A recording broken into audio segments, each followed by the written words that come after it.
their experience begin right now. From high atop the mountains of British Columbia to you listening around the world, this is Spaced Out Radio. You can follow us on our website, spacedoutradio.com, on Twitter, @SpacedOutRadio. Give our Facebook page a like, Spaced Out Radio Show. You can follow us on Instagram, Dave Scott, SOR, or on our YouTube channel, Spaced Out Radio Show.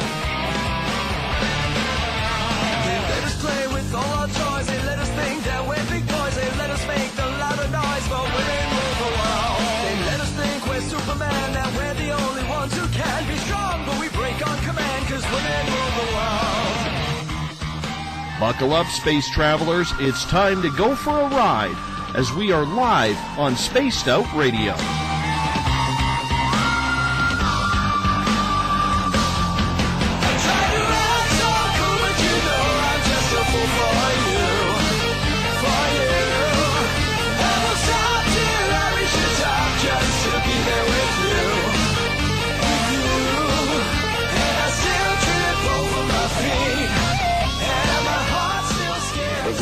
Sequence start. 6, 5, 4, 3, 2, 1.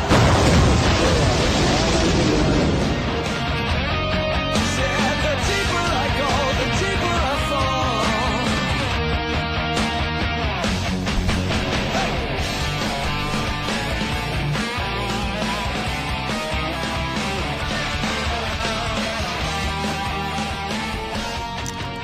Good evening and welcome to Spaced Out Radio. Tonight I am your host, Dave Scott, and thank you so much for tuning in at spacedoutradio.com and Spreaker.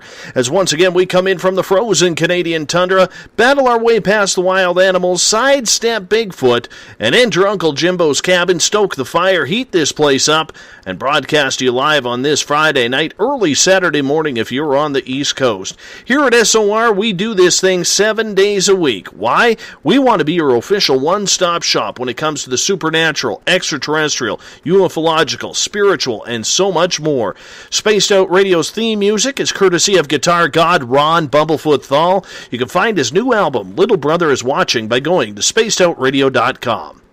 Hey, if you're a social media junkie and you're on Twitter, give us a follow at Spaced Out Radio. On Facebook, give our page a like, Spaced Out Radio Show.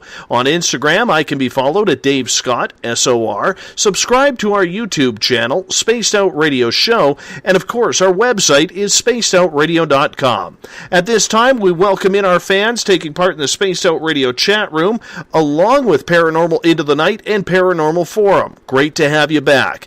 Hey, coming up on the Spaced Out Radio website is our Space Travelers membership, where for only $5 a month you can win prizes, take part in private group interviews, have a special section on our website, monthly newsletter with our schedule, and so much more.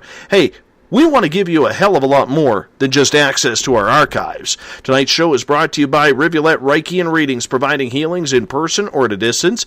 PurplePlates.com, helping heal your body, mind, and soul. The New Agora newspaper, and the Spirit Storybox, the official ghost hunting app of Spaced Out Radio. Our Keith Andrews is our guest tonight on SOR, as once again it's the first Friday of the month, which means it's time for a little alien talk with our master of ETs. Every time Keith is on the air with us, we hit up another angle directed towards the extraterrestrial environment. We've talked about everything from different species to what they're doing here on this planet. Tonight's show is about contact. It's about understanding what is happening when you are taken. What's the difference between being abducted and making contact? Is there a difference? What species should we be aware of? And which ones do you want to have this experience with? We know people listening to this show have had experiences with ETs. We know people out there listening who've never been taken but would like to find out what it's like. Tonight, Keith will break it all down and the message that's lurking behind the abductions and contact. We bring in our Keith Andrews now on Spaced Out Radio. Keith, welcome back. How are you? Oh, a little confused, but other than that, not bad. Confused because of this wonderful technology of yours. Oh, yes, but it sounds so much better. Are you into the chat room yet? I have no idea. Okay. So if I'm not there, you'll know better than I will. Well, you know what? I don't see you yet, And what we will do here is maybe someone who knows us, that is mutual friends, can walk you through it on Facebook or something along those lines. But we'll get that set up. Worst case scenario, Keith, I will be the asker of all the questions, if you're okay with it. Run with that for the time being. Well, perfect. This is why I tell people I am not what we call technologically advanced. Well, you have great hair. I will say that. You know, if you've never seen a picture of Keith, he has got long flowing locks. He looks like he should be a 70s rock star. Honestly, it looks beautiful. I'm kind of jealous about that, and I mean that with all due respect. That's okay. No offense taken. I just wish I had the money of the 70s rock stars. Yeah, no kidding. Well, most of them blew it back then, so they're, like you and me, poor and begging for money. But at least, you know, they had a good time doing it. That's for sure. Well, true. Now, Keith, we bring you in for our monthly chatter with you, as it is the first Friday of the month. And did you have any good pranks today for April Fools, or is that something that you do not participate in? That is something I have avoided vehemently since I was a kid. How come? I never understood the purpose of pranks, quite frankly, because it doesn't, in most of what people think are pranks, the people they prank don't find them funny. Mm-hmm. Net result, the way I look at it, if you're not going to appreciate somebody doing it to you, don't do it to them. Mm-hmm. I agree with you. I've always been the dude who got picked on, so I am definitely in the same position as you are in regards to it. But you know what? We're not here to talk April Fools. We're not here to talk about what the day is about. We're here to bring you on because on the first Friday of every month here on Spaced Out Radio, you come in and you are our resident ET expert, and we're glad to have you back. And tonight, we're taking a different road than we usually have. We're going to focus, as I said in the interview, on abductions and on contact that is being made, whether it's good or whether it's bad. So what I would like to do, Keith, is because most of our audience already knows you, and if they have questions to the different, they can fill them in at Paranormal Into the Night, Paranormal Forum, or the Spaced Out Radio chat room, and we'll go from there. One of the things that I want to get into with you is in regards to contact. A lot of times we have people out there who are so intrigued by the topic of extraterrestrials and aliens and UFOs that they've never really had an experience. They think they may have seen something up in the sky back in the day, maybe in 1987 when they were a little, sipping on grandma's cough medicine in the back of a friend's pickup truck on a starry night in the summer. Right. But they're not sure. And they say, and I've heard this many a times, you've heard it, man, I just want an experience. Any type of experience, I want it. How dangerous is that to have that type of attitude when you're dealing with off-worlders? Well, that could be down, I cannot stress enough that just blanket going, I would like to have an experience, I don't care what. I cannot stress enough how dangerous an idea that is. If you think in terms of shall we say, percentages, let's go with 80% of the off-worlders don't care. And what I mean by that is they aren't good, they aren't bad, they're just there.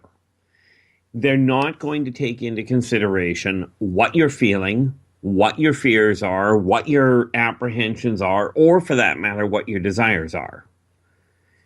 Then you get, a few, say 10% of them that are interested in actually sharing with you in introducing you to their culture and learning your culture.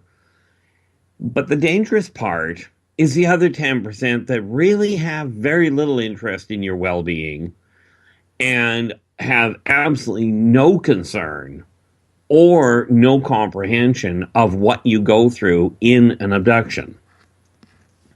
It's not like you can go, gee, I just want to have an experience, I just want to have a ship show up. Right? It doesn't quite work that way.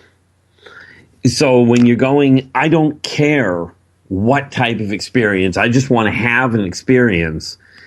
Well, that's kind of like walking into the drug world and going, I don't care what drugs I get. I just want to get high on something. You know, it can be downright fatal in a hurry. So, and, you know, the other side of it, let's scrap it going fatal. The trauma that happens during the psychological trauma that happens for people during an abduction, or for that matter, during just a passive encounter, it changes your world. It destroys, in one sense, everything you've come to realize. Everything you've come to believe all of a sudden doesn't fit. And sadly, even amongst the UFO community, the people that claim to actually be interested in this, the moment you open up and say, hey, I had an experience, most of them, sad to say, still will look at you and go, yeah, right. Because unfortunately, most of them haven't, most of the UFO community are in the same boat. They haven't had direct contact. They've had a lot of research. They've had a lot of sightings of lights in the sky that didn't behave in a way that they were familiar with. Right. But it's one of these things that people don't, it's not a request that you should make lightly. If you're going to go the route of going, I really desire an experience, then make certain that you qualify that it is a positive experience for you. Because I will tell you, if you simply focus on it being a positive experience, Techlex would find a positive experience in having you over for dinner. I'm thinking it's not going to go that well for you, though. No, definitely not. So it really is, be careful what you wish for, is what you were saying. Absolutely. When you look at that and you see people use that term, I really don't care what the experience is, and you give them the forewarning, do they take you seriously, Keith, or do you think there's some people out there that just have to learn the hard way? There's a staggering number that sadly have to learn the hard way. Because you can tell somebody that's a bad idea, and most humans will turn around and go, that's not going to happen to me. Mm-hmm. And you hear this in virtually every walk of life, and for that matter, every industry that even humans have. I won't fall into that trap. Right? And the unfortunate part is that they do fall into it. So, do I recommend, do I encourage people to, to really dissuade people from going, I don't care what the experience, I just want an experience? Really dissuade them from doing that. Mm-hmm. Because you really don't want a friend of yours finding out the hard way that an experience is not necessarily enjoyable. I fully understand you with there, and I fully agree with you in regards to that. We are talking with R. Keith Andrews tonight on Spaced Out Radio. He is our resident ET expert with over 30 different contacted species by him. Keith, I had a young lady on the air the other night named Samantha Mowat. This is a young lady where I had my first extraterrestrial experience with her shortly after I had the landing. She has been in contact with now 20 different species. We see a lot of people out there who are just wanting to see one, or they think about just the grays. How come so many people now, whether it's Samantha, whether it's yourself, whether it's Ray Kozelandich, or many others out there, why are they picking certain people to have so many different multiple experiences?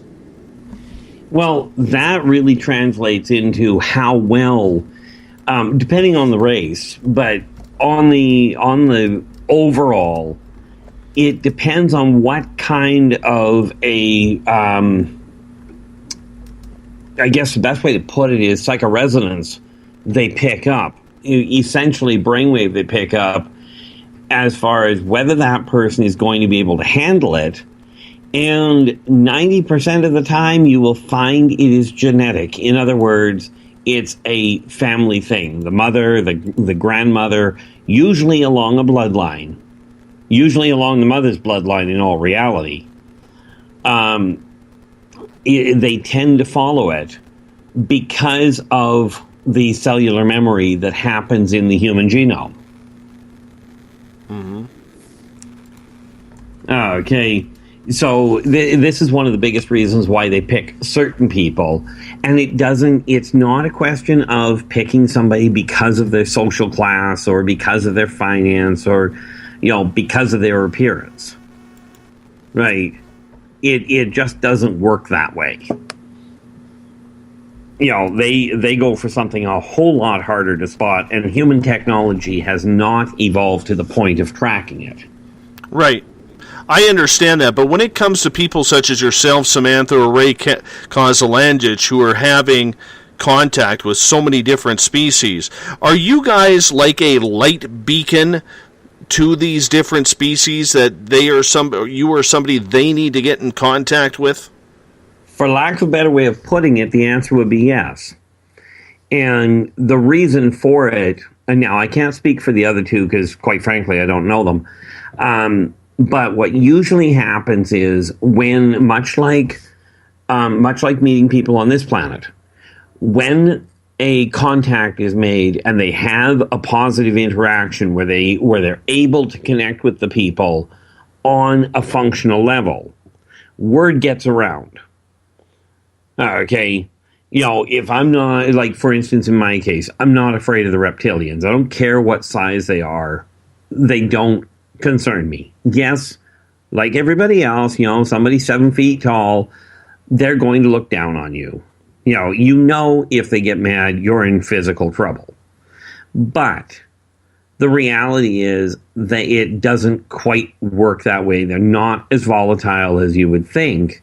And the basic premise I seem to go on is, if you're willing to accept one, you're willing to accept others. And it's still a tentative contact when they first make contact. It's not like, oh, we're all buddy-buddy as soon as you meet. You do have to get that individual rapport up. Is it a personal rapport, or is it something that needs to be developed as they get to know you? Because realistically, they're not really letting you get to know them. Actually, it's a two-way street. Because if they don't let you get to know them, they can't possibly get to know you. You think about it. Okay, if the Srazazians did not let me get to know how they think and what their culture looks like, how would I possibly trust them enough to relax to let them know some of what the Terran culture is like? Okay, it very much is a case of learning to trust between races before you ever get to the point of stable interactive communication. Okay, that's the biggest thing that you got to realize is this is not just a question of them getting to know us. They have to, for repeated contact, there's got to be a give and take.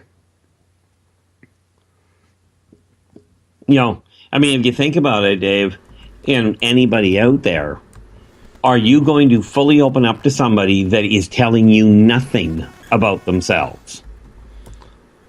Very understandable. Very understandable. But is that communication or that agreement, is that what we call from the life cycle? Or is that something where they're getting to know you, that it comes on a telepathic note rather than on a face-to-face conversation? It's sort of a combination of the two. Now, granted, in some cases, because of the telepathic capacity of some of the races, they certainly have a better insight. Mm-hmm. But what most people don't realize is that humans are born with the same ability that kicks in under high stress, which will help the human understand when they're in danger, if you will. Mm-hmm. Okay. Like I'm just noticing, and yes, I did manage to get into the chat room, which is kind of entertaining. But I did notice, like, Tony Capazzo has made a comment that if they telepathically read you, they know you better than you would know them. That is only correct in as much as the immediate surface goes, but most of the telepathic races either don't have the strength to go past the surface, or if they do, they've got a different set of discipline, at which point they won't go past the surface. Okay, so it's not like they all of a sudden go, oh, I know you and I know exactly how you're going to react under every circumstance.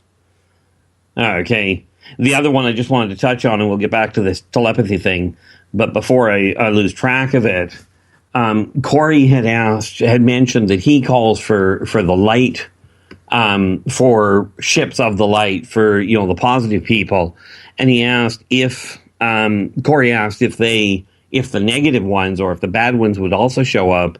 And sad to say, but the reality is, yeah, they're eavesdropping. That's why they're not exactly of the light.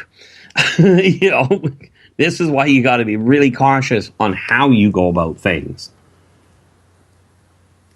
But as with the telepathic side of things, Tony is right. Tony says, is it true they don't like liars? Well, frankly, no race that I've run into likes a liar. The only difference is that humans tend to tolerate liars. Swazians tend to kill them. It just becomes a very distinct way of differentiating between who's being honest. So the reality is, when you're dealing with people, and this applies to literally every walk of life, if you're going to say something, be honest about it. You may not know what you may be mistaken, you may have a misconception, but as long as you're being honest, you will have the respect, you'll have the interaction that you're looking for, but maybe not in the way that you're hoping. Okay. And this is why you've got to be, it really is a question of being careful of what you wish for. Because, first contact is always, virtually always, a really frightening thing for most people. Okay, there are very few of us that on the first contact that we ran into weren't afraid. Okay, and rest assured, in my case, I had my fair share of ones after the fact that I was none too happy with. Okay, but, the thing you gotta understand, especially when you're dealing with off-worlders, not all of them are telepathic. Hey, that's a really neat noise. What's that? I'm getting one heck of a feedback line. Oh, weird. I've never had that. Do you want me to call you back on that? Oh, no, it's fading again. Oh, cool. I heard a little bit of it. It was a very high pitch. Well, that could be the problem. I tend to hear things beyond the normal scope, so maybe it's not that high. Well, all I know is that I heard it too. And you know what? It probably came at a good time, Keith, because we are close to our first break of the night. So if you want to try reconnecting during the break, we can try that. If not, if it's all good to go right now, we will be right with you right after this break. So I'm going to put you on hold. Okie doke. And what I'm going to do here is I'm going to say we have our Keith Andrews on the air tonight. He is our resident alien expert. As we are going to hop out and take our first break of the night, Keith will answer your questions. We do not take phone calls during this show. It will have to be either in the Spaced Out Radio chat room, in Paranormal Into the Night, or in ParanormalForum.net if you want to get your questions to our Keith Andrews live on the air. You are listening to Spaced Out Radio. I am your host, Dave Scott. We'll be right back after this great break. Would you like to become one of our space travelers? All you have to do is click on the Space Travelers icon at spacedoutradio.com. For only $5 a month, you can get access to some great prizes, as well as private monthly shows, newsletters, and a members-only section on our website. Become a space traveler today. Hi there. This is your medium, Joanna, from Spaced Out Weekend, 2 Mediums and a Large. I would love it if you would come and join us with host James Tyson every other Sunday on Spaced Out Weekend. Together, we will take your calls and your questions live. Our goal is to provide you with a positive outlook on deep questions that you may have. Questions regarding love, relationships, money, or whatever else is on your mind. Come and check us out at spacedoutradio.com. Every Saturday and Sunday night, as Dave Scott wanders aimlessly in the wilderness, you can come hang out with me, James Tyson, in Spaced Out Weekend. We're starting at 9 p.m. Pacific, midnight Eastern. I'll take you along as we talk with some of the best experts in their fields. SpacedOutRadio.com is the place to find us. So sit down, relax, put your feet up. Enjoy the topics like the paranormal, supernatural, intuitiveness, and so much more. Hope to see you there. Hi there, this is Elizabeth Anglin, and on the last Monday of every month, I join Dave Scott for Spaced Out Radio's Cosmic Passport. We delve into everything from extraterrestrial contact to animal communication. It's a lot of fun, and every month it's something different and exciting. I would love it if you would join us. You can hear and learn from my experiences, and I'd like to know about yours as well. Cosmic Passport on spacedoutradio.com. Hey everybody, this is Patrick Webster Small, and I'm here to bring you the Webster Phenomena every Saturday night, live at 8 p.m. Pacific, 11 p.m. Eastern. If you're looking for aliens and extraterrestrials, well, we've got them. Big and tall, short and small. You're bound to find what you're looking for, so join me on the Webster Phenomena right here on Spaced Out Radio.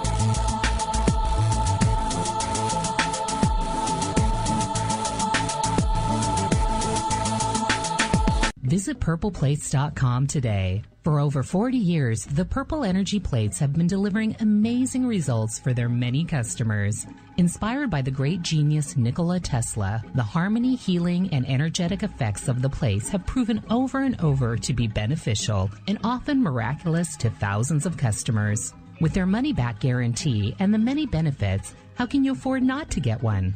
Check their site for daily specials and choose from their many energy products. You won't be sorry. Visit them today at purpleplates.com for mind, body, and spirit, and expect a miracle. Have you ever wondered about those weird and strange creatures people have reported throughout history? Do you wonder if those stories are real? Me too, and that's why I started Cryptopia.us. Hey, this is Rob Morphy, crypto historian. Join me once a month on Spaced Out Radio with Dave Scott, where we will get into the odd and bizarre reports, from the Dover demon to hairy hominids and everything in between. I will break down what people like you and me are seeing at spacedoutradio.com. Would you like to advertise on Spaced Out Radio? Getting your message out to Spaced Out Radio's listeners will benefit you. Our listeners are loyal, intelligent, and supportive, and they support those who support this broadcast. For pricing and information, you could go to spacedoutradio.com to find the pricing guide that suits your needs, with many options to choose from. Advertise with Spaced Out Radio today by contacting us at info@spacedoutradio.com.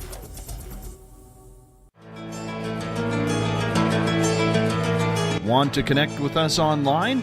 Find us on Facebook, Spaced Out Radio Show, on Twitter @Spaced Out Radio, on Instagram, Dave Scott SOR, on YouTube, Spaced Out Radio Show, and our website is spacedoutradio.com.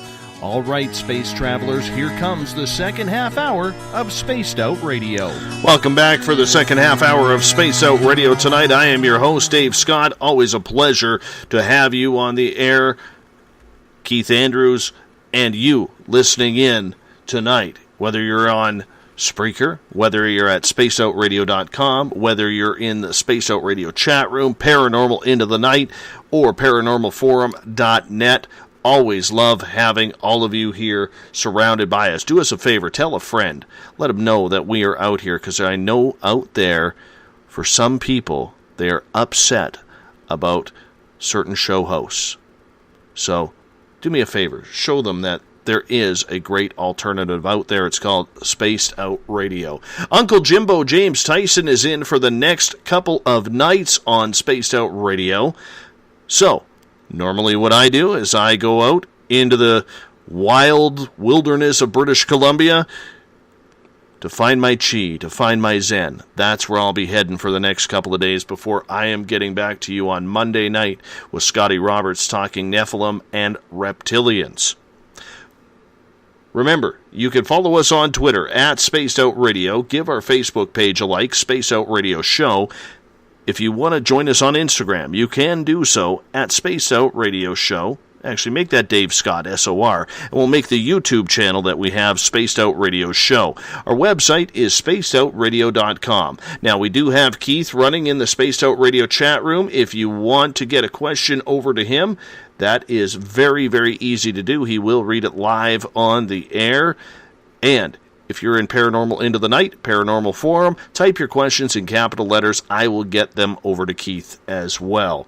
We bring in our Keith Andrews once again into Spaced Out Radio Land. Keith, how you doing? Not bad, Dave. How are things going on your end? I am good. I'm glad you solved the mystery of the Spaced Out Radio chat room. That's great news. Well, you know, if you give me a holographic interface, I'd be a lot better off. Yeah, I just happen to be out of those right now. I didn't. My little hick town that I live in does not have a Walmart or anything like that. Hell, it doesn't even have a McDonald's. So getting a galactic interface or whatever you need, it's just not happening on my end. That was worth a shot, you know. For sure. So, Keith, I really want to get into this tonight. Corey, who you've been chatting with, she is my booking coordinator for Space Out Radio. She contacted me yesterday saying, I think I got taken. And what happened was, she was listening to one of James Tyson's shows on the weekend from Space Out Weekend. And one of the stories that he told was of a friend of his who had heard me. I had spoken to her. She thought she was being taken, and I said to her, put a couple of rocks or poker chips or whatever on your nightstand, and you can either stack them or unstack them and keep them side by side, and if you wake up and it's the opposite from what you left them, you were taken, because you can ask the ETs or you can ask them to remind you to change whatever you have around. So in this case, Corey was using rocks, and she started off the night. She felt something weird was happening the past few days. And Corey, correct me if I'm wrong, because I know you're in the Spaced Out Radio chat room. And she stacked a couple of rocks on her nightstand. The next morning, she woke up, those rocks were side by side, and her neck was hurting. So, last night, old Davey, you know I have been known to channel every now and again. I actually channeled, and I actually got the result of what happened. And it was a group of Zeta Reticuli who had taken her, and there was orbs around her window. I had picked out that her window was open, that there was something black flannel around her. I thought it was pajamas. It ended up being her undercover for her blanket. And that this group of Zeta Reticuli really loved and cared for her. So when you have something along those lines, and she's still a little bit unsure because she has a wonderful skeptical mind, but she still knows something happened, but not what happened. So right. How do you go about explaining to someone like Corey that this did happen and this was the experience? Well, the first thing that you have to look at from that standpoint is, number one, you know, the rocks is a good way to give yourself some sort of physical evidence. The issue around the neck being in pain, the first thing I always recommend is check to see if there's any sort of a mark or any sort of a imprint, you know, that wasn't there the night before. Yeah, of course, being the neck, quite often that'll be a little tricky to spot unless you've got somebody handy that can check it for you. Well, this is what if I can just cut you off for a second, this is what I actually saw in my channeling session. I felt them actually working on the back of her neck. It was like they were giving her an implant, but there was no injection. It was almost like they were rubbing it in. Does that make sense to you? With the Zeta Reticuli, absolutely. Because they happen to be a whole lot more advanced than many of the races. The issue that you have to look at is quite often what you're dealing with is essentially what boils down to genetic stimulation. By rubbing the cells in a certain way, you can get them to resonate and thereby create, if you will, a biological radio. Okay, it's so much less invasive than a mechanical thing. Also harder to find, by the way. Very understandable indeed. Very understandable indeed, and I understand that. So, being the Zeta Reticuli, when I was channeling this being last night for her, I saw him literally inches from my face.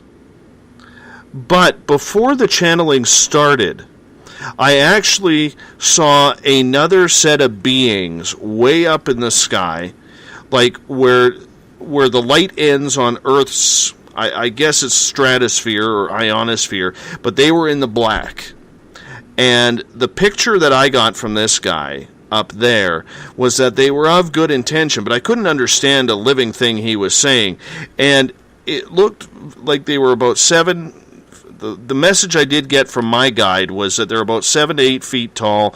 They're very dark brown skinned, no hair, a little bit longer neck, but a real wrinkly type face with beady eyes, small mouth, and a nose that is pushed in. And I could not understand. I asked them what their race was, and my guide didn't even know what race was. He just knew that they were benevolent. Have you ever seen anything like that? Well, yeah, but by the sounds of what you're describing, well, it's not surprising that they didn't know what they are, because those almost sound like quite frankly, an Earth elemental. Okay. The height, you'll find, will vary. Right. They are they benevolent? Considering the definition of benevolent, I guess that's the best way to put it. It's not exactly the most accurate term in this case, but they're certainly not malevolent. Yeah, would be more to the point. Well, you know what? The one thing I did see was their spaceship. As funny as that may sound, let's get into that for a moment. And it was a larger disc, probably the size of a small town, and it looked like it was silverish black, but it looked like, as weird as this sounds, it looked like the front part of it, I couldn't tell if it was sunlight that was reflecting off of it or if it was actually painted yellow. That would be sunlight. They don't paint. Right. But mankind is just about the only race that really gets carried away with the whole idea of changing the color of what it's working with. I fully agree. So getting back to Corey and the experience that she had, she believes this is the first time that she has been taken. And Corey, I know you're in the Spaced Out Radio chat room right now. Keith is in there as well. So if you have any comments that you want to make, please type them in there. When it comes to Corey, once again, the image that I was given was that her experience was very benevolent and love, but she still felt a little awkward about the entire experience afterwards. Is that normal for a lot of people, and how do they get over that awkwardness?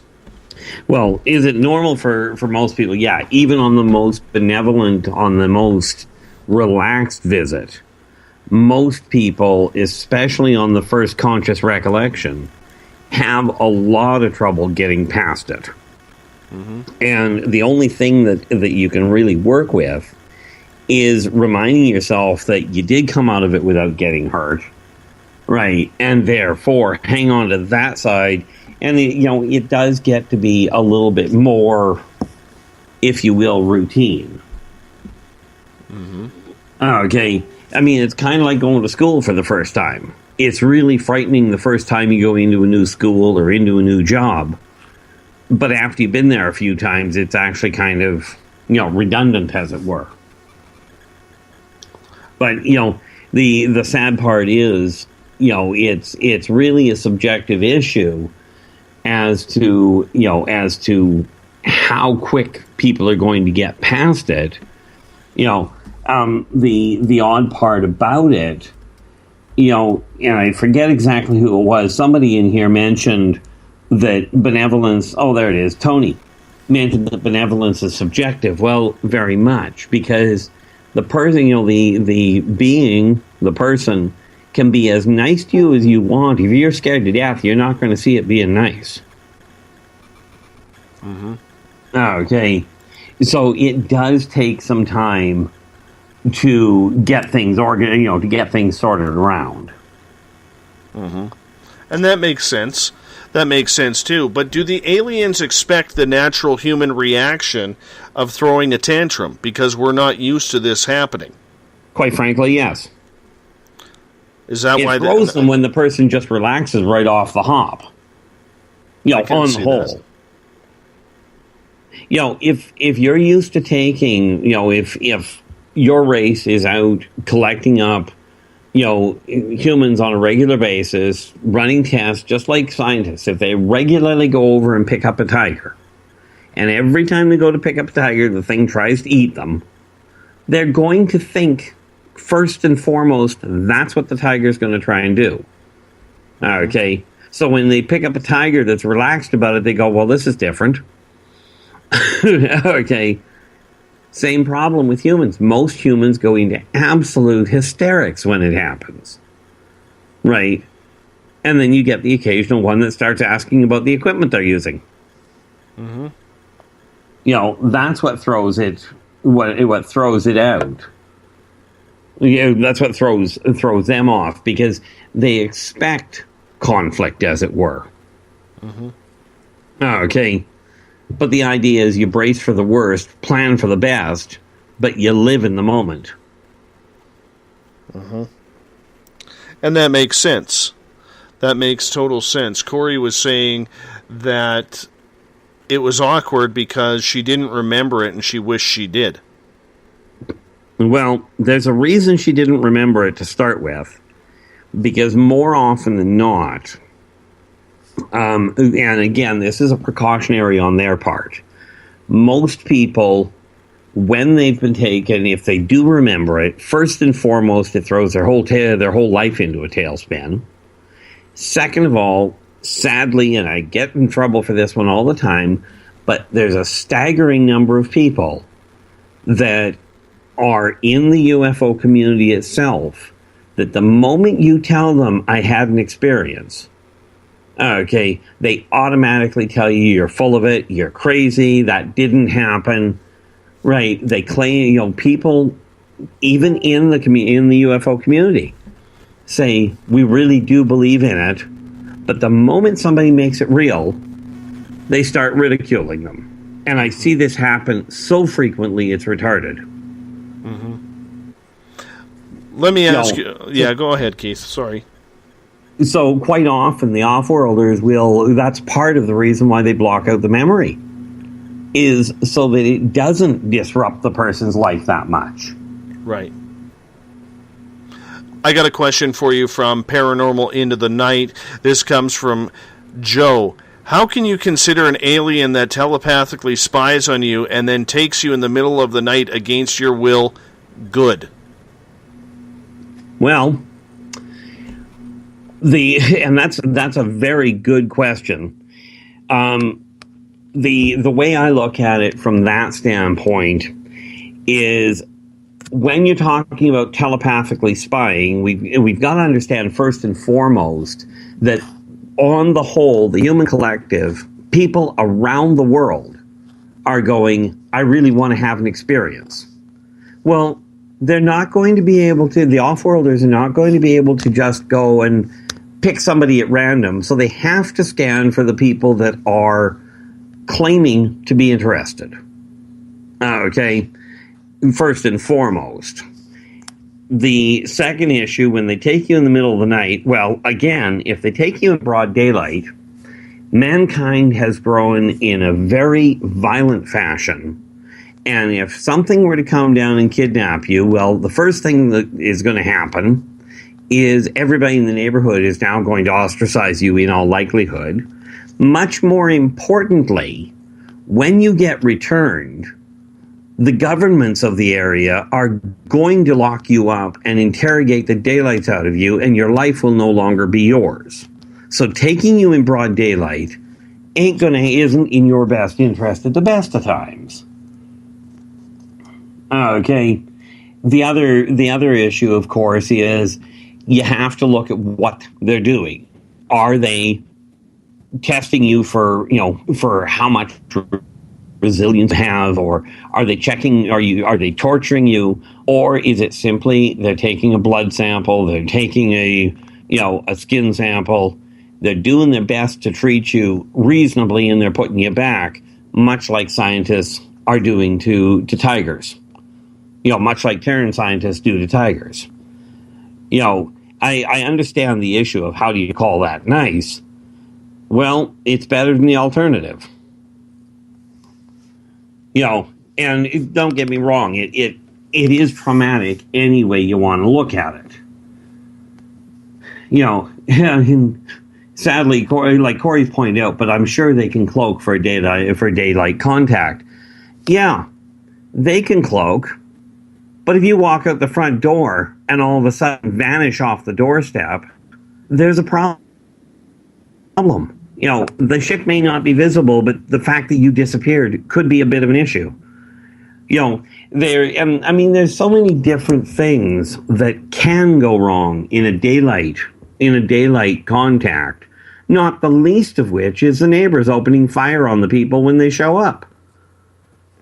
Okay, heck, we have, humans on the whole have problems when a religious person shows up on the doorstep, tries talking about religion.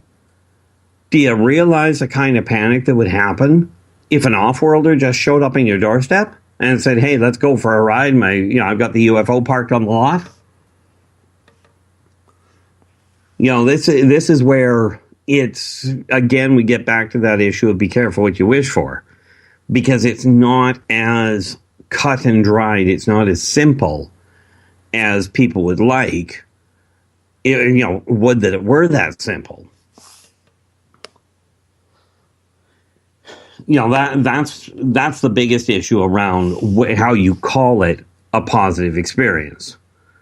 Think of it this way. The other way to look at it from that standpoint is take a look at what the governments are doing to the people and ask yourself, is the government beneficial? Are they a benevolent government? They're not going to do everything the way you'd like them to, so you have to look at the reasoning behind it and see how they're treating you as an individual once they've got you aboard. Does that make sense there, Dave? Totally makes sense, Keith. I appreciate that. Thank you for digging into that. Gail has a question from Paranormal Into the Night. Is there any common thing that can be used to stop an ET intruder? And she makes a little bit of a quirk here, like pepper spray? Careful, some of them like it. I'd love to say yes, but the unfortunate part is this. If it's a benevolent entity, then certainly telling them not to take you, they'll back off and leave you alone. If it's a neutral, it's a flip of the coin, and that's 80% of it. And if it is a negative entity, then you can ask all you want, they're going to ignore you anyway. So is there one way or one tool that you can use. Sadly, no. It goes back to the tinfoil hats of the 1940s and 50s. Okay, there isn't just a fail-safe that you can go, this'll stop it. Absolutely ask. Many people have found that calling on the power of Christ or the power of whoever they worship helps give them the strength to deal with it. But ultimately, the answer is no. Okay, it's kind of like talking to your local government. Some of them will help you, and some of them totally ignore you. There's a little bit of a joke coming in from Twitter from Exogenesis. He says, "Hey Dave, apparently a camera will keep them away. LOL." I think that's funny. I really think that's funny. That is kind of comical, really. Yeah. Exogenesis is one of our regular listeners that listens off of Twitter on a daily basis. Well, he asks his questions off of Twitter and follows us and reposts and really helps us out to spread the word about this show. So I love getting in his tweets when we can get to them. But it does make sense, though, and let's take this question seriously for a moment, Keith. If they're out there, how are they able to manipulate cameras so easily? Oh, that's actually the easy part. But before, and I will get to that, I just want to point out something here. Tony Capazzo, and I hope I pronounced that right, is mentioning about an issue that she had, a dream she had, of a shape-shifting dude who was beating on her with the butt of a rifle. Right. And he was his face was holographically changing from normal human to different colors and reflecting diamonds, kind of like snakeskin. Well, and when she woke up, it says here in the chat room that her spleen was hurting, and she thought, what the heck did that guy want me to do or not do? Well, the sad reality is, I would lay odds 99% that wasn't an off-worlder. That was my lab. Okay, that would be Taryn.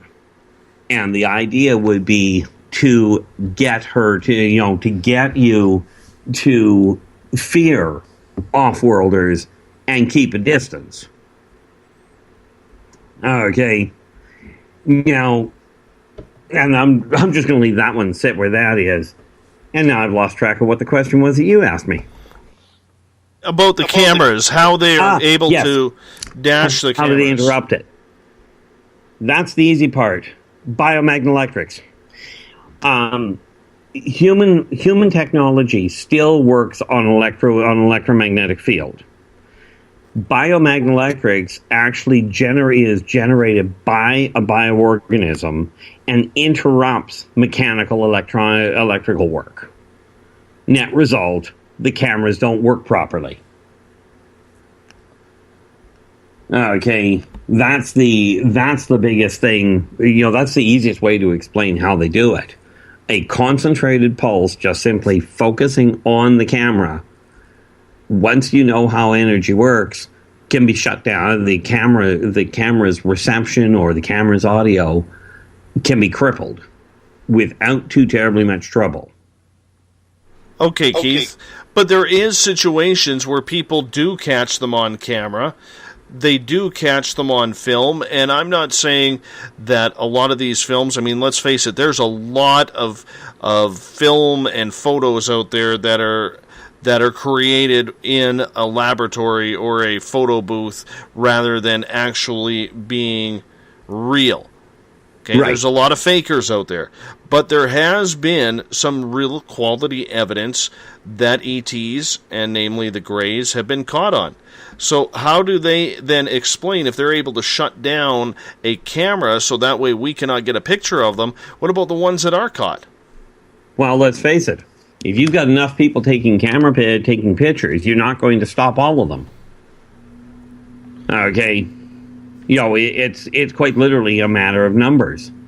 Not all off-worlders have the same capacity to disrupt a photographic interface. Okay, with the staggering number of people trying to take pictures, they certainly are going to have a problem trying to disable all of them. Okay, so I mean, it's kind of along the same lines of how do you, if you want to go on the computer even, and you want your computer to be totally safe, so you get a virus scanner and what have you, it stops most of the viruses, but it won't stop all of them. Right. It makes sense, but are they sometimes allowed to be caught then? Allowed? Yes. And again, it boils down to who you're dealing with. Sometimes they let people do it because it helps the person cope. Sometimes they let it happen for giggles, right? Because they know somebody else is going to look at it and go, "No, that's fake. I don't care how good it is. It's not real." That's just the reality of it. So, do they permit it? On occasion, some of them will, absolutely. Some of them will, on occasion, leave behind physical evidence. Sometimes on purpose, sometimes by accident. Most of the time, they leave enough mystery behind it that people don't have a concrete answer. And again, that has a lot to do with the way people treat each other. Never mind the off-worlders. Tony is saying in the Space Out Radio chat room that it finally reappeared in the closet in a suitcase with those two vids. This is the film that she had taken of this. I'd be curious to see that. Maybe we'll try and get more information on that. Keith, I'm going to throw you on hold. We're going to take a break here at the top of the hour here. You're listening to Space Out Radio. Our guest tonight is our Keith Andrews, our resident alien expert who comes in the first Friday of every month to discuss alien interaction with you, the audience. He takes your questions live. You're listening to Space Out Radio. I am your host, Dave Scott. We'll talk to you in a few minutes. Become more intimate and interactive with Spaced Out Radio. Join our Space Travelers Club with your new membership. For $5 a month, we'll provide you with special access to the website, monthly prize draws from books to psychic readings, along with monthly newsletter, private interviews, and more. Sign up today to be part of Spaced Out Radio's experience. Every month on Spaced Out Radio, we look into the deep and dark reports of cryptids roaming around the world with me, Rob Morphy, from Cryptopia.us. I would love it if you would join me and host Dave Scott as we delve into the most arcane stories and reports regarding creatures of the unknown. My job is to hunt down the details and bring the evidence forward to you. These aren't your regular Bigfoot stories I'm talking about either. You can find out more about crypto history at spacedoutradio.com. With an ever-expanding listenership base, Spaced Out Radio is the perfect place for you to advertise your product. Our listeners support those who sponsor this show. So whether you're an author or a company, Spaced Out Radio is the perfect place for you. Our pricing is more than competitive, and your advertisements will be seen and heard every show. Head to spacedoutradio.com and advertise with us today. Contact us at info@spacedoutradio.com today. You hear footsteps in the empty room above you. A rocking chair begins rocking by itself. Don't be afraid of the things that go bump in the night. Reach for Spirit Storybox, the iPhone app the Huffington Post UK called the only ghost hunting app you will ever need. Spirit Storybox. The spirits are telling their stories. Are you listening? Strange creatures lurking in the night, the sounds of wood knocking in the forest, odd happenings right out of a fictional world. These are the reports I love. Hi there, this is author Ronald Murphy, and I would love it if you join me and Spaced Out Radio host Dave Scott the second Wednesday of every month on our journey into the unknown land of cryptozoology at spacedoutradio.com. From Mothman to Frogman and everything in between. Hey, they don't call me the crypto guru for nothing. Is the 24-hour world starting to wear you down? Let me from Rivulet Reiki and Readings lend you a hand. Hi, this is Jolene, and if you're in need of Reiki or a realm reading, come to my website, rivuletrr.wix.com/rivuletrr, and let us help you out. At Rivulet, I specialize in healing your body, mind, and soul, no matter where you are. And be sure to check out the Rivulet R&R Facebook page for your best deals. Remember, it's time for you to make some time for you. Find yourself constantly looking up in the sky, looking for answers? Have you had extraterrestrial contact? Are you an abductee? Looking for answers to your experiences? Hi there, I'm R. Keith Andrews, Spaced Out Radio's resident ET expert. Join me live the first Friday of every month where I take questions from the Spaced Out Radio chat room and help you understand those from the far-off world. It's 2 hours of knowledge every experiencer should listen to. Hope to see you there. Did you know that Spaced Out Radio runs 7 days a week? Hi, it's James Tyson from Spaced Out Weekend. Every Saturday and Sunday night, starting at 9 p.m. Pacific, midnight Eastern, you can join me and my guests for some great chatter about what's going on out in the universe, or even in that dark part of the basement you really don't want to go back into. Well, let's find the answers to your experiences together. So come on up to Uncle Jimbo's cabin on the weekend. For more information, look us up at spacedoutradio.com.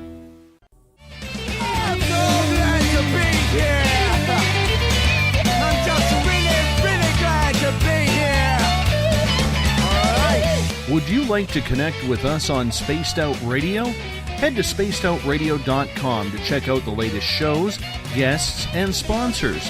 And don't forget to sign up for the Space Travelers Club. You'll find all you need at spacedoutradio.com. Welcome back for hour number 2 of Space Out Radio tonight. I am your host, Dave Scott. Final show before I head into the wilderness with my backpack, looking for my Zen in the wilderness. Yes, I'll have my toque and my parka and my winter coat, even though it was 68 degrees here today. But, you know, it's Canada, so there's always snow. Uncle Jimbo James Tyson will be in the hot seat in the cabin, heating things up for you Saturday and Sunday night for Spaced Out Weekend before I'm back on Monday. Hey, if you want to follow us on Twitter or spread the word about Spaced Out Radio, you can do so at Spaced Out Radio. On Facebook, give our page a like, Spaced Out Radio Show. On Instagram, I can be followed at Dave Scott, SOR. On YouTube, our archive channel is Spaced Out Radio Show. And of course, our new look website is spacedoutradio.com. We bring in our Keith Andrews, our resident ET expert tonight on Spaced Out Radio. Keith, thank you so much for being with us. Hour number 2 is underway. Yeah, and we just get right back into it. I suspect is the best way to look at it. Absolutely. Let's do it. Where do you want to go? Well, I guess I'm the host, so, you know, I can get us there, I promise you. Hey, there's a little bit of heat brewing in Paranormal Into the Night regarding the fact that Gail, Joe, and others believe that this whole idea of aliens taking you without your knowledge is really a violation of free will. Do you see it that way? Or do you see it, is that just too human of an answer? Well, you can't get anything but a human answer out of humans. Is it against free will? Technically, the answer is yes.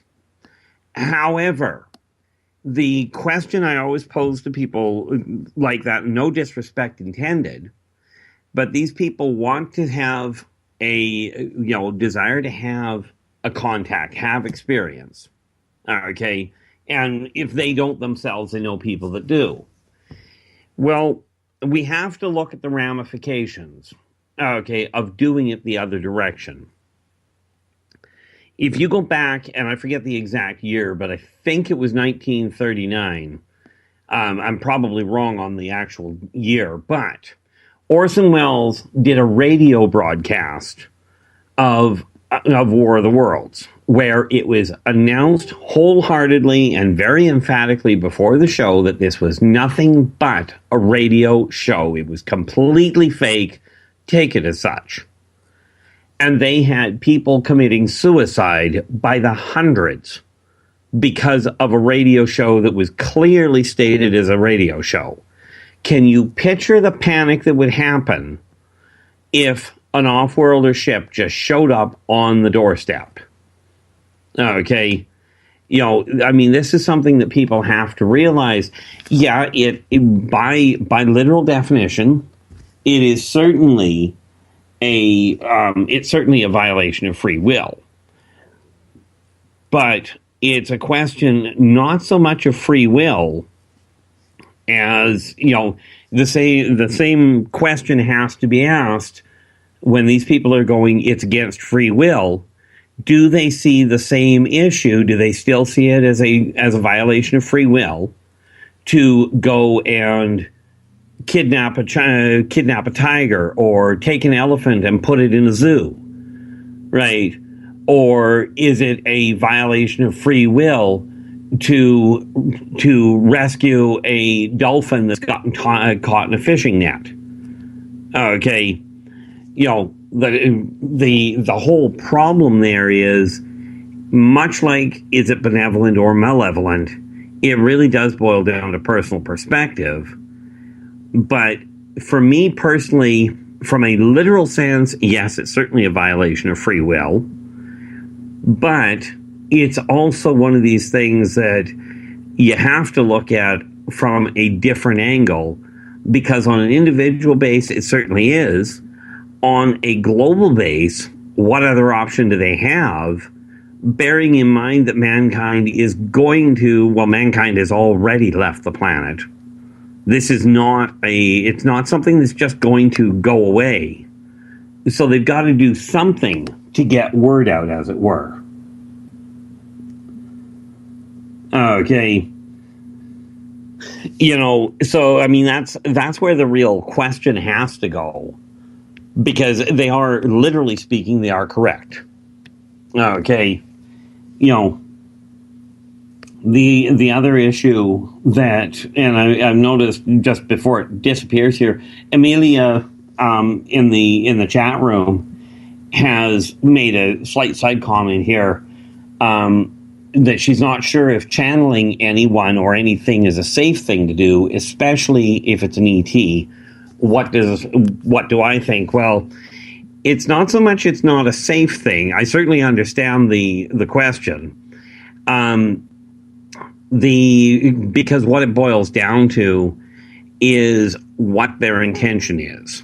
It does have inherent risks, absolutely, but there are also inherent benefits to it. Not the least of which, the answer to Mario's question. Am I aware of a second Earth? Yeah, it's called Mobius. It's on the other side of the planet, or on the other side of the sun, in the exact same orbit as Earth. The difficult part with the invasion of privacy, the against free will thing, is that on an individual basis, it certainly is. But if somebody can come up with a better way of helping people understand the off-worlders, or getting to recognize them without actually causing a massive societal breakdown, because understand, the other side of the off-worlders coming out in broad daylight is the entire superstructure of the religious, of the spiritual guidelines that mankind's society is built on would collapse overnight.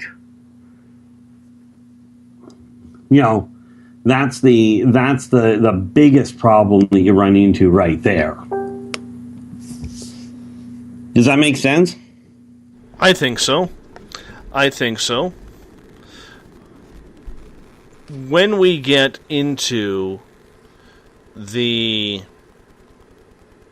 aspect of different extraterrestrial species, we have one listener who listens to us on a nightly basis who recently opened up to me in regards to what he was seeing. And in March of 2014 or 2015, these experiences started. Got him to the point where he was darn near suicidal, because he works a very professional job. He is very, very respected in the career that he has. And people in his type of career of law enforcement are supposed to be big, tough dudes dealing with big, bad dudes. And he's not supposed to be afraid. For almost a year, he barely sleeps. For almost a year, he lies awake wondering, why me? It's taken a very tall, strong man and basically shriveled him up like a tissue with fear and emotion. And my question is, when I finally got out of him who is taking him, he said it was a group of Greys, but on 3 different occasions he saw a black manted type being. Have you ever heard of these beings? Yeah, but I'd be inclined to say he's probably dealing with not so much manted as ant. They're still insectoid. Mm-hmm. Okay. They're not as tall as the actual mantis. So I'd be intrigued to find out just exactly what size we were looking at. But these people are, first and foremost, they have no interest in humans as far as the benevolent side of things. They thrive on figuring out what makes the strongest cry, or, as you put it, shrivel up. Because in their eyes, if they can take out the strong ones, the weak ones are a pushover. Mm-hmm. Okay, there's no challenge in making a weak person, a weak person buckle. Mm-hmm. It's another issue of making the strong or the apparent strong buckle. Now, as far as the issue of why him, well, sad to say, it's because he's one of the strong. But what you've got to let your friend know is that the whole key to it is realizing the reason they pick on the strong is because they're afraid of them.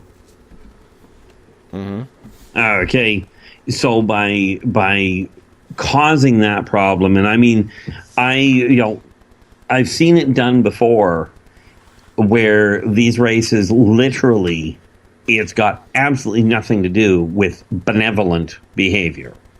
It has to do with, let's see how panicky we can make them, because depending on what he went through, there are a number of issues that they may have been generating, not the least of which, and people are not going to like this, so let's understand that we are talking about a very small percentage of off-worlders. But these people will use fear as a way to elevate blood toxins in the human body that they can subsequently drain off.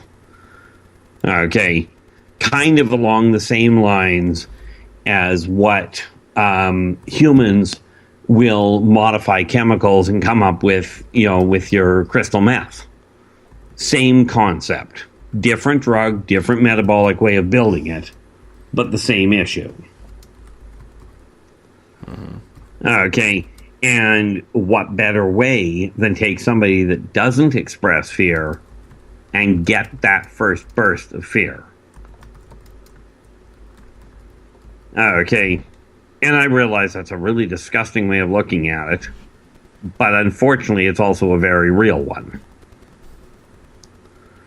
Mm-hmm. See, the human body can generate any of the chemicals that it needs, whether it's painkillers, whether it's healing factors, whether it is adrenaline-enhanced strength.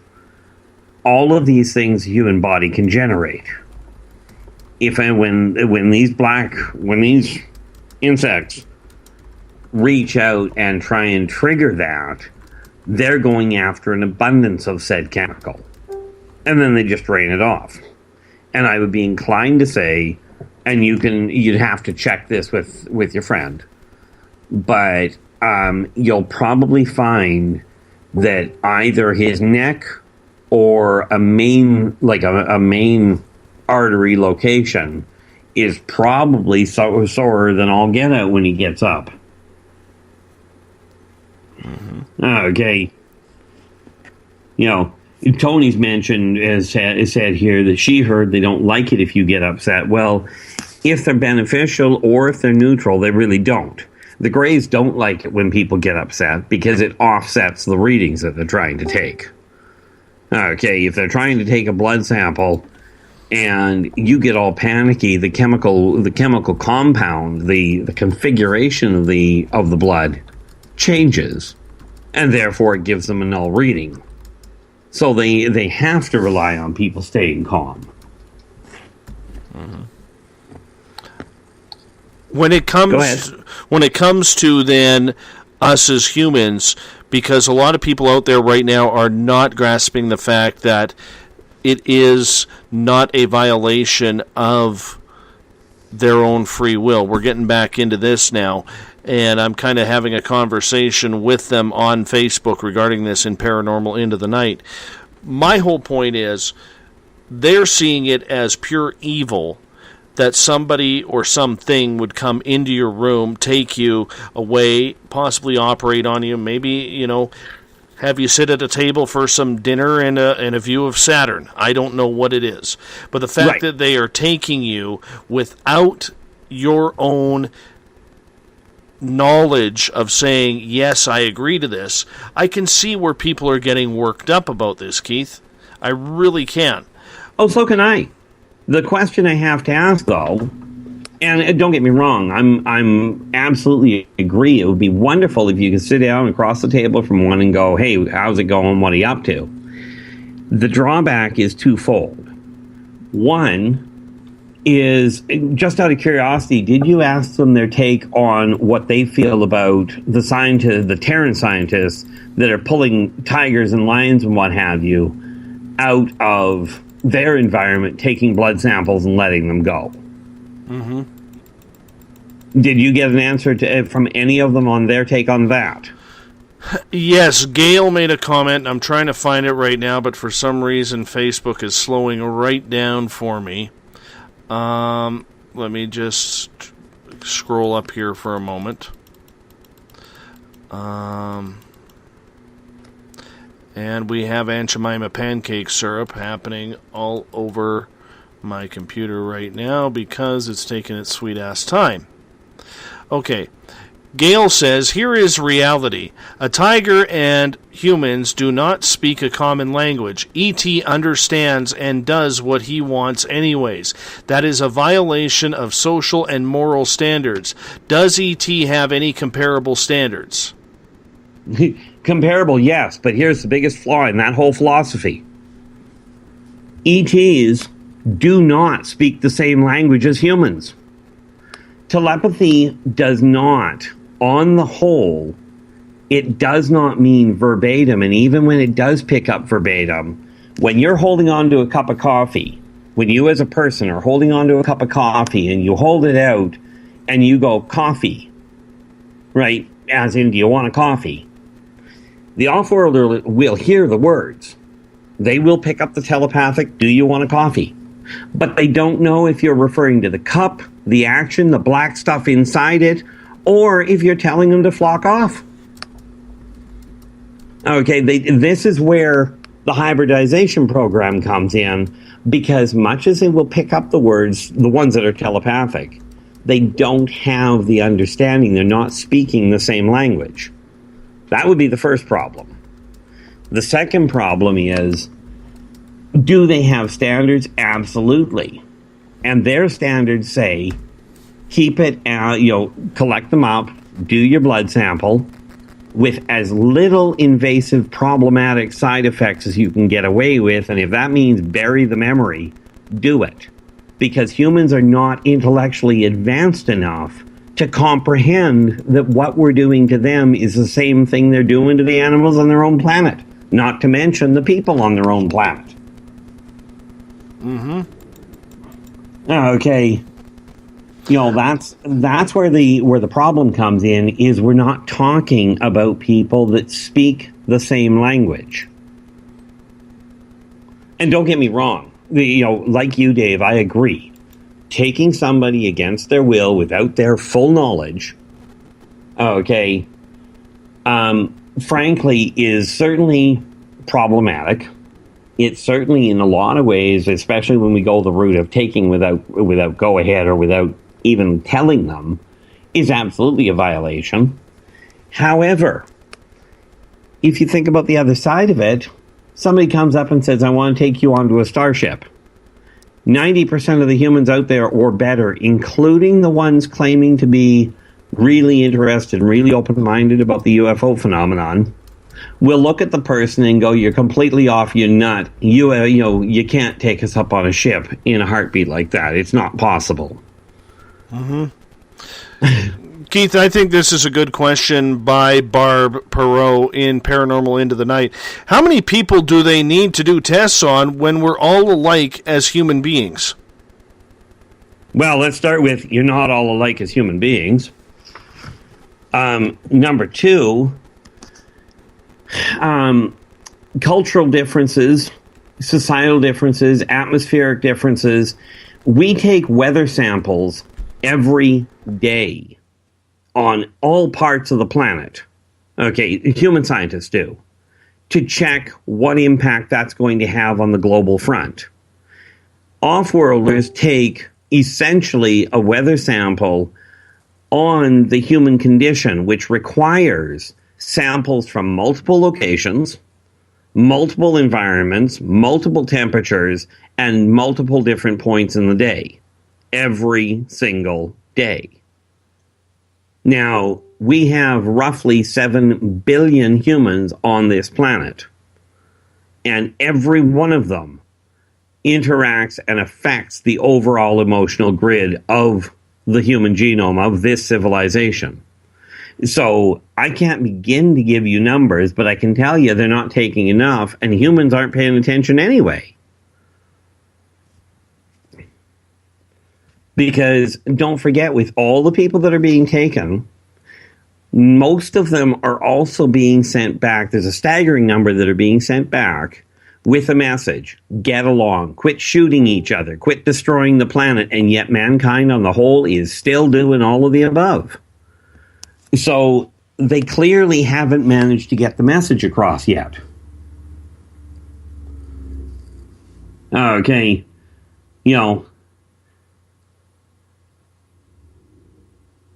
I'm just looking at Groovy Bean here. Groovy Bean's asked, what if they're collecting DNA pieces that are missing from their stock that is mixed in ours? In other words, missing pieces of other aliens. Well, you hit the nail on the head in some cases. They literally do that. It, again, is a scientific research thing. And, you know, the Greys are heavily into all of that side of it. And rest assured, they're not the only ones. They just happen to have the better handle on it. Okay, you know, so the problem that you'll have with the group that's having to go around about civil liberties and civil rights and what have you is, unfortunately, they're thinking, or they seem to be thinking, that humans and off-worlders speak the same language. Okay, heck, the French and the Germans don't speak the same language, and they're both Terran. Mm-hmm. You know. What about the fact, and I can see where everybody gets a little bit riled up here, Keith, and we got about 2 minutes before we got to go to our final break of the night. But what about the fact when they erase our memory of what is going on? I think if this was so benevolent on, let's say, 70% or 80% of the actions taken by ETs in abductions.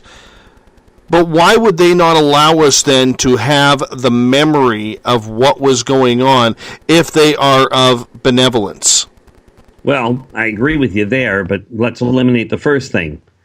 You're not dealing with a number as high as 70% of the ones they're doing the abduction being benevolent. You're dealing with 5 to 10% tops. Okay, the rest are neutral or negative, take your pick. So you're dealing with a very small percentage that are actually categorically benevolent. The second problem is being benevolent. Take a look at your friend, just as a prime example. Now, in his case, he's not dealing with benevolent people, but let's just assume for a moment he had full memory of what went on. Now, right now, I'm laying odds, dollars to donuts. He doesn't remember all of it. And he's an absolute shambles. Now, in most cases, when you're abducted, especially on the first couple of runs, it is absolutely terrifying because you're facing things and facing situations that your human brain is not going to wrap itself around properly. Net result, you're going to end up with people having complete mental breakdown because there isn't a support structure on this planet right now that is accepted as being able to help people cope with it. So if they leave all of the memories intact, or more to the point, they leave them actually on the surface, they don't, in all fairness, eliminate them, they bury them. The memories are all there.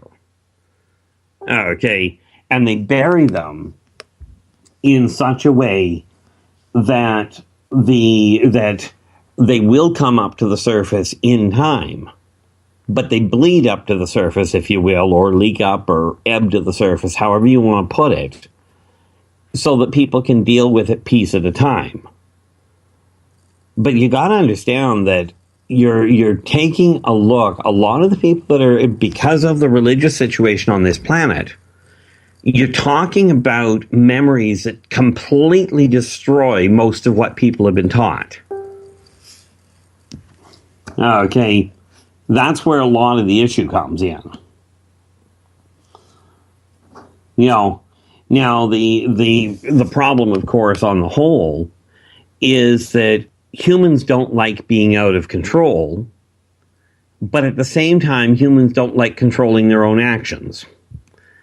And, you know, the last thing that the off-worlders want, especially if they're trying to figure out how to stabilize the entire genome, the entire system, they don't need a whole bunch of people wired for sound and in total panic, so that the mere thought of an alien, not of an abduction, but of an alien, cascades into a complete societal breakdown. Because what will happen if the memories are left active is people will start looking at everybody that they don't recognize and see it as a problem. And all of a sudden, you've got no society left.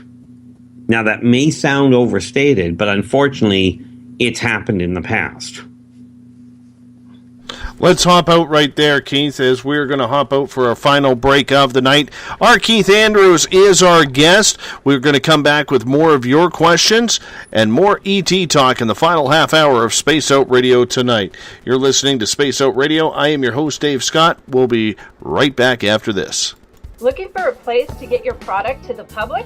Advertise with us at Spaced Out Radio. At spacedoutradio.com, you can check out our pricing and packages that best suit your budgetary needs. Whether you're a budgeted author or a company looking to expand, our listeners support the products that support spacedoutradio.com. Advertising with us is an effective way to get your message out. Contact us at info@spacedoutradio.com and get your ads out today. Visit purpleplates.com today. For over 40 years, the Purple Energy Plates have been delivering amazing results for their many customers. Inspired by the great genius Nikola Tesla, the harmony, healing, and energetic effects of the plates have proven over and over to be beneficial and often miraculous to thousands of customers. With their money-back guarantee and the many benefits, how can you afford not to get one? Check their site for daily specials and choose from their many energy products. You won't be sorry. Visit them today at purpleplates.com for mind, body, and spirit. And expect a miracle. Right here, this is where we divulge the fruit of our research. Here on the Webster Phenomena every Saturday night at 8 p.m. Pacific, 11 p.m. Eastern. On Spaced Out Radio. And we give it up to you guys, all the listeners, and the live listeners usually get something special and hang out in the chat room, and we love to have you. So we'll see you every Saturday night at 8 p.m. You know where. Attention Spaced Out Radio listeners. For only $5 a month, you can join Spaced Out Radio Space Travelers. Your membership at spacedoutradio.com will give you access to private fan area on the website, get you a monthly newsletter, draws for monthly swag, and a whole lot more. Sign up today to become a part of the Spaced Out Radio experience. You hear footsteps in the empty room above you. A rocking chair begins rocking by itself. Don't be afraid of the things that go bump in the night. Reach for Spirit Storybox, the iPhone app the Huffington Post UK called the only ghost hunting app you will ever need. Spirit Storybox. The spirits are telling their stories. Are you listening? Strange creatures lurking in the night, the sounds of wood knocking in the forest, odd happenings right out of a fictional world. These are the reports I love. Hi there, this is author Ronald Murphy, and I would love it if you join me and Spaced Out Radio host Dave Scott the second Wednesday of every month on our journey into the unknown land of cryptozoology at spacedoutradio.com. From Mothman to Frogman and everything in between. Hey, they don't call me the crypto guru for nothing. The last Monday of the month on Spaced Out Radio is a night of psychic vision, mediumship, UFO and ET contact, Bigfoot stories, animal communication, and so much more with me, Elizabeth Anglin. I'd love it if you would join host Dave Scott and I on the myriad of topics we delve into. Every month, we share new views that may help you understand your own experiences. So tune on in at spacedoutradio.com and stamp your cosmic passport. Did you know that Spaced Out Radio runs 7 days a week? Hi, it's James Tyson from Spaced Out Weekend. Every Saturday and Sunday night, starting at 9 p.m. Pacific, midnight Eastern, you can join me and my guests for some great chatter about what's going on out in the universe, or even in that dark part of the basement you really don't want to go back into. Well, let's find the answers to your experiences together. So come on up to Uncle Jimbo's cabin on the weekend. For more information, look us up at spacedoutradio.com.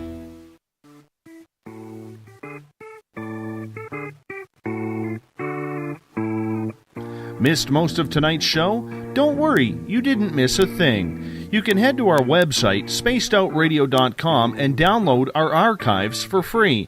And don't forget to get your Space Travelers membership today. Now, back to tonight's show. Welcome back to Space Out Radio. Tonight, some heated discussion going on in Paranormal Into the Night. The gloves are off when it comes to the alien talk. Well, they better not play for the Toronto Maple Leafs, because it would be kind of disastrous, I would believe. So, what is going on in regards to ET talk? That's why we have our Keith Andrews on once a month here on Spaced Out Radio. And it is very, very intriguing tonight. It always stirs up the pot. That's what we got going on. Hey, if you want to follow us on Twitter, you can do so at Spaced Out Radio. Give your Facebook page a like, Spaced Out Radio Show. You can also ask to join our Space Out Radio group, Podcast Central. On Instagram, we are Dave Scott, SOR, our YouTube channel, Spaced Out Radio Show, and our website is spacedoutradio.com. So, we bring in our Keith Andrews for the final time tonight. Keith, thank you so much for being with us. How are you? Not bad. Welcome back. And welcome to anybody new that's coming into the radio, into the different chat rooms. Or absolutely. Just in the radio. And if you have any questions for Keith, type them in capital letters, please. I will be absolutely happy to read them off if you're in Paranormal Into the Night, Paranormal Forum, and Keith can read them live on the Space Out Radio chat room tonight. So it is very interesting indeed. I'm going to get to a couple more questions here as I've been having Facebook troubles all night. Joe is asking a direct question to you, Keith. Do you prefer alien contact to human contact? It sounds like you do, because it sounds like you keep making excuses for them and their bad behavior. Well, you probably, now, number one, the answer to that would be no. However, to be blunt about it, Dave actually asked me politely not to tear a strip off the human race because they're being completely moronic. If the off-worlders actually had it together, we wouldn't have 3 wars going on up there. As has been pointed out by somebody, by a number of people over in one of the chat rooms, and pardon me for missing names here, but the off-worlders haven't gotten the idea of human rights down properly, of not even human rights, but of sentient rights. But in all fairness, neither of the humans. Okay, this issue that sentient beings across the cosmos have a complete disregard for the 3 karmic laws, which boils down to do unto others as you would have them do unto you. They're missing the boat on that one too. So, do I prefer off-worlders? No. Do I prefer humans? No. I don't prefer any race or any being or any social class or anything else on that line over somebody else. Where I run into the reason I point out the explanation is because people are asking about why off-worlders are doing what they're doing. Now, if you turn around and ask me why human corporations are treating their people like slaves, or why they're selling each other on the black market, or why the so-called elite are forcing thousands and thousands of pounds of food to be thrown out instead of feeding the hungry, or, I can go on. The point being, I'm answering the questions that people are asking. There was a post on Facebook a while back that mentioned that there are 350,000 churches in the United States and 200,000 people living on the street. What gives? The off-worlders do not have a better setup. All I'm doing is explaining what they're up to and comparing it in terms that humans can get. Not the least of which is when we're talking about abductions, I mean simply pick somebody up, take blood samples, take skin samples, and put them back. Okay, that's exactly the same thing that mankind does to other animals and other beings on its own planet. So this is not an abnormality. It just so happens that mankind's upset about it because it's happening to mankind. What you don't necessarily realize is that the off-worlders do it to each other as well. This isn't brilliant on their part. There are 3 karmic laws that are supposed to be being followed, and none of the races on the whole have figured it out. Now, don't get me wrong, of all of them, the Drakes are actually some of the more advanced from that standpoint, and the Pleiadians have a phenomenal insight into it. I have a couple questions from the Spaced Out Radio chat room for you, Keith. Corey is asking, in the channeling session that I had with her last night, she says, if they did implant her that they said they did and would turn it on when she has reached a higher ascension, have you ever heard of that happening before? Absolutely. That is when somebody is going along, they've known all along, or they've had this feeling that they were getting visited, but they didn't have anything solid to prove, and then all of a sudden the lights come on. They wake up one morning going, oh, wait a minute, now it all comes to me, and now I can work with it. That actually happens more frequently than people think.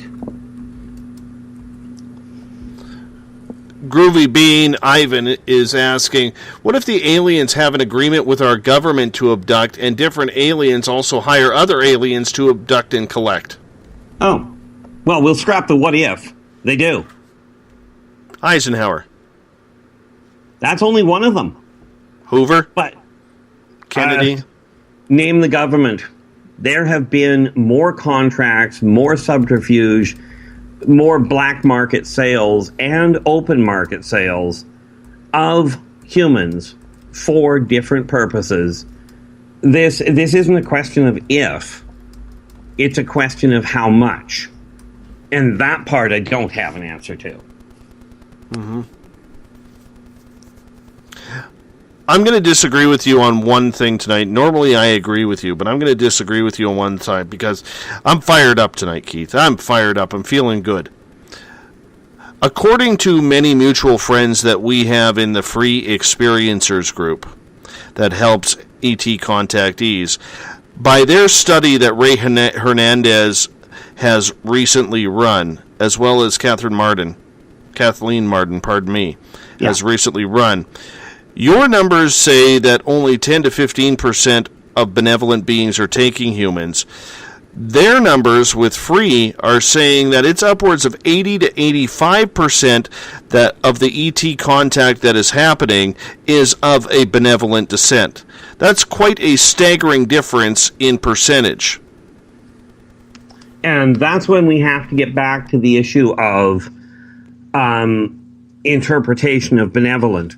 For instance, I take a look at the Greys, okay, and they're the ones that do a staggering amount of it. They go in, they collect somebody up as peaceably as they can, take blood samples, take fluid samples, take skin samples, and put the people back as best they can with as little disturbance to their life as possible. Okay, they're not doing it to help mankind, they're doing it for their own study. Now, if you take that as a benevolent behavior, if you're cutting it black and white, and that's benevolent because they're not doing it to hurt, then yes, your numbers are going to be that high. Okay. When I look at benevolent, I look at the ones that are actually that collect people up, and they're trying to get them to, they're either helping them directly in a healing fashion, or they're trying to pass on a message and get people to start working on the planet to put things in order. This is where the discrepancy in the benevolent, malevolent side goes. Okay, because I do agree. If we take all of the what I call neutral, then frankly, yeah, you're going to be looking at 80%. That's the one thing that I've got to look at from that end. Okay. You understand? I totally understand, and I'm trying to read comments because I think we're trying to humanize this a little bit too much. And, you know, we fired a few people up here in regards to the answers that you were giving, and to be honest with you, I somewhat agree with you. But as much as I understand your answer that you were giving, it's very hard for me to still, on a human level, see that spread of your 10 to 15% compared to Free's almost 100% of enlightenment and good contact. So, but let me follow it up with this, Keith. They are taking stats from all over the world. Are you taking your stats from your own personal experiences, or are you taking them from what other beings have told you? I'm taking it from, ultimately, I mean, if you look at the reality of that, it would be because of my own research, but it's because of the interaction that I've had with other races as well.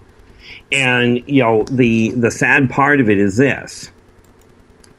If you take a look at the one discrepancy you're going to run into, the one kink that's going to come into the research on Free, and don't get me wrong, Free does some staggering work, okay, but the people that they're dealing with, on the whole, okay, number one, they're dealing with strictly humans, okay, and they're also looking at it, and you are right, people are trying to humanize it far too much, because people are trying to understand what aliens are doing based on human comprehension.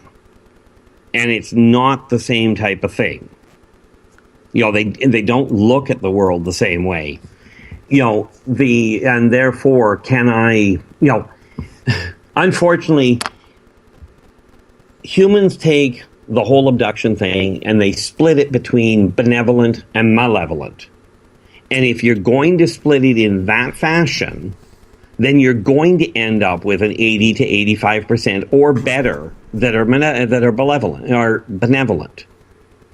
Okay, because people do not, when they're looking at that whole scenario, that whole situation, they don't throw in the neutral. Okay, people don't take, on the whole, and this is just based on everything I've seen, people on the whole do not take that neutral option. They go one way or the other. It's black or it's white. Keith, I want to throw something else in here, if you don't mind. Not at all. And this is just a theory of mine. Is the fear of the extraterrestrials, because we've stirred up a lot of fear tonight, maybe I don't want to say fear-mongering, but, you know, there's a lot of people who are very concerned about these abductions that are happening, and I think it's making for some great conversation. But how much of a role does Hollywood, the news, television specials, other radio shows, only focusing on the negative, have to do with the attitudes that people are having today regarding the extraterrestrial experience? Well, if I were to put a percentage, I'd say 90% or better. I'll tell you why, and I apologize for cutting you off, but I do want to get this point out. One of the studies I read in regards to this, and I had it confirmed by a source, about a year ago, is the fact that the reason why we are seeing so many extraterrestrials, whether it's in cartoons, whether it's on video games, whether it's in movies, is because the pictures that the movie companies, the video game companies, the television companies are using, the images they are using are actually true images of what has actually been here or what we have learned, and it's their way of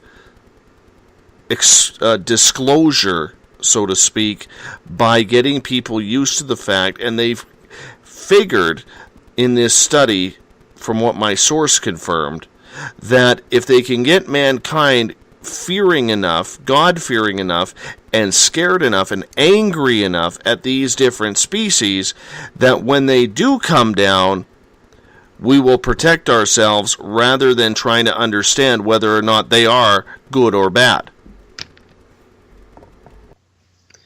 Well, as twisted a logic as that is, unfortunately, they're succeeding. And the reason I say unfortunately is because if you get people worked up enough, now there is another side to this, but essentially you are correct. By flooding Hollywood with all these fear-based alien invasion type things, okay, and making it such a big to-do about it and getting people to be afraid of their neighbors, there's three things that are happening. One, when the off-worlders show up, mankind will theoretically try and defend itself before they know they don't have to. Well, you do realize if you pick a fight with somebody that's got better weaponry than you and less concern for the social welfare of your race, you're picking a fight on a really bad battlefield. Two, while everybody is looking to the skies to see just exactly how much garbage is being pumped out and who's being shot at and who's being abducted, the people that are actually controlling the welfare of the human race, which, by the way, are humans, can do a neat little shell game and do what they please and nobody thinks about it. Okay? And the third issue is you get people so afraid of stepping out the door and so afraid of sleeping, they no longer focus on the one thing that they came here to do in the first place, which was enjoy the planet in a family setting.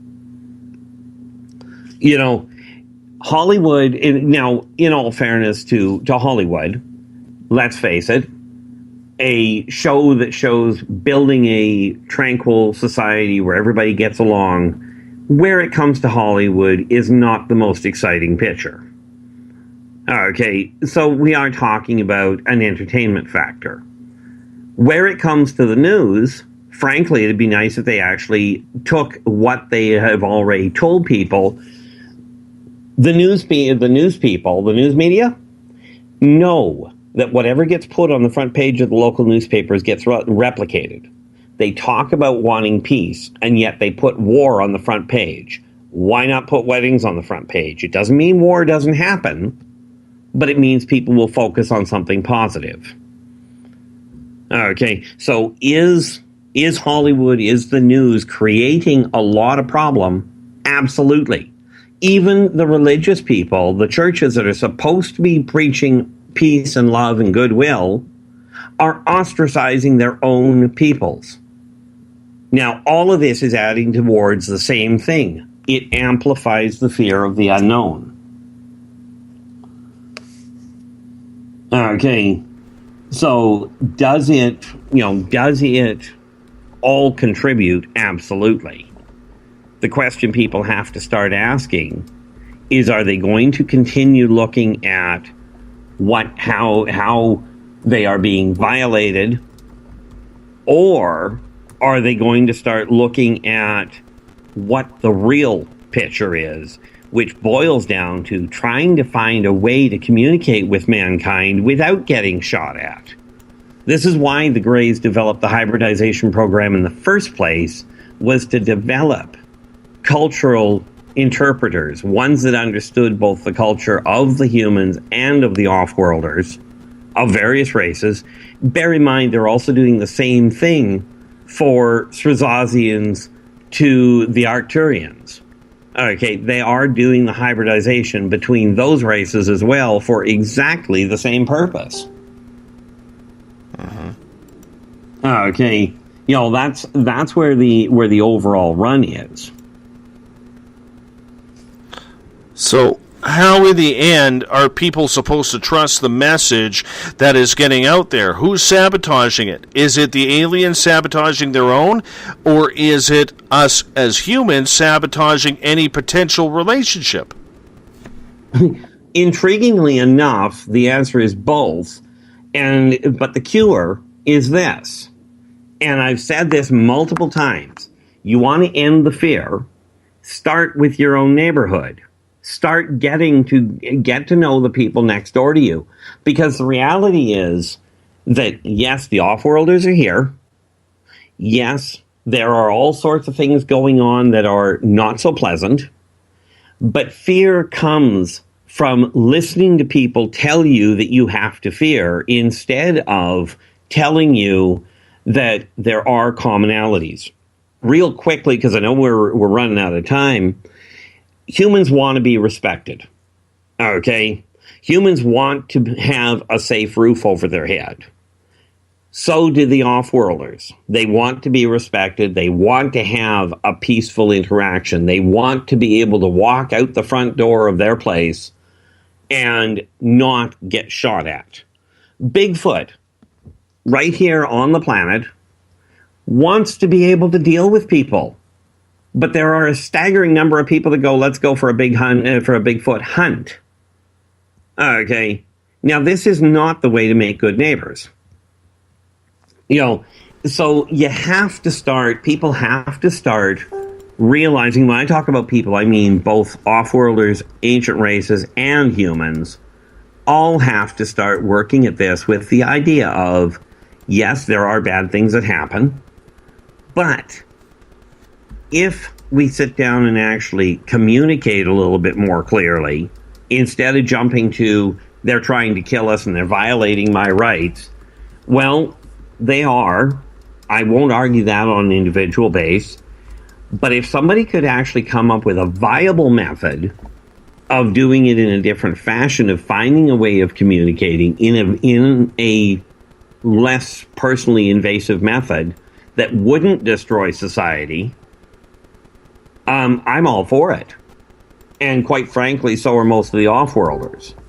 The sad reality is that mankind is still such a volatile race, and so are some of the other ones, by the way, that make mankind look really passive, that people have to realize that, yes, communication is going to take time, but it is coming.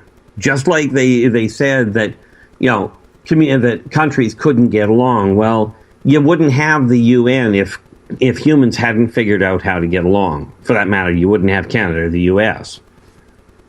Okay, so it is taking time. But people have to realize that the fear-mongering going on in the news, in Hollywood, in the governments, in the churches, is all the same thing. Quit focusing on what may go sour and start looking at, okay, you're being taken against your will, okay.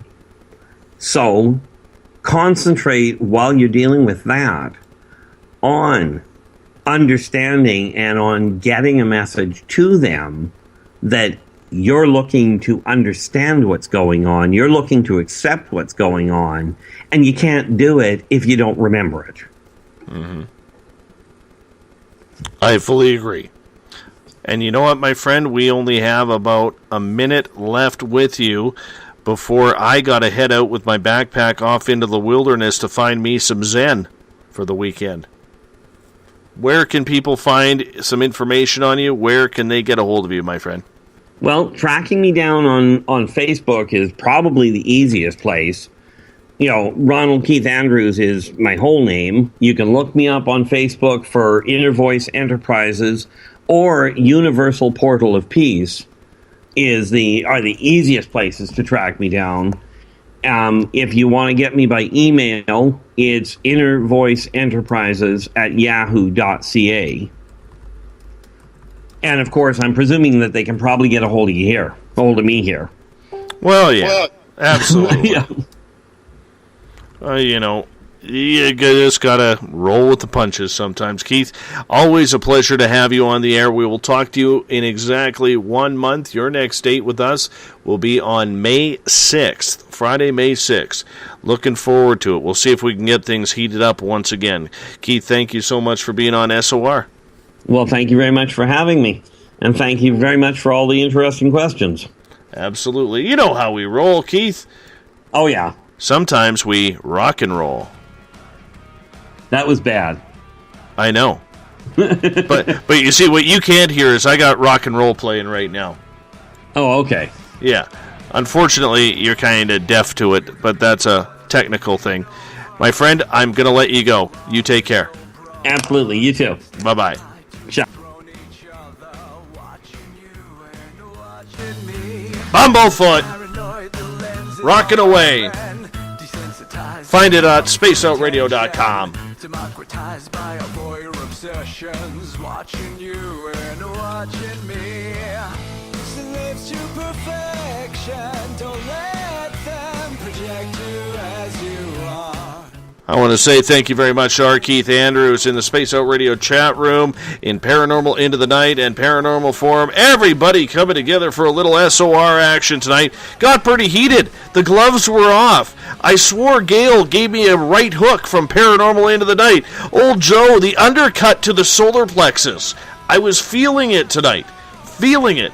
Loved it. Great show. Great questions from our audience. That's why we do it. We're not always going to agree, but on the flip side, at times, this is how we learn together. All is one. Because if we don't take a look at all sides, we're just screwed. Plain and simple. Hey, Uncle Jimbo James Tyson is in for the weekend. Saturday and Sunday night, Spaced Out Weekend. You can tune in right here at Spreaker and at spacedoutradio.com. Hey, if you want to follow us on Twitter, do so at Spaced Out Radio. Give our Facebook page a like, Spaced Out Radio Show. On Instagram, I can be followed at Dave Scott, SOR. And, of course, our YouTube channel is Spaced Out Radio Show. Our website, spacedoutradio.com.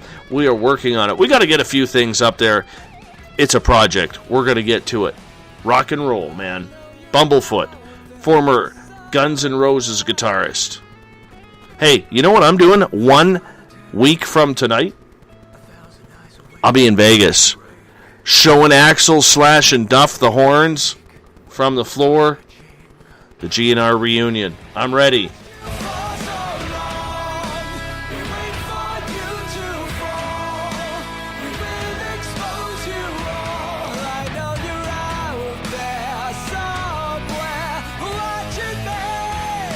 We'll talk to you in 72 hours. Or is it 70? I think it's 70. Usually it's 22, but I think this time we're at 70. Rock and roll. We're out of here.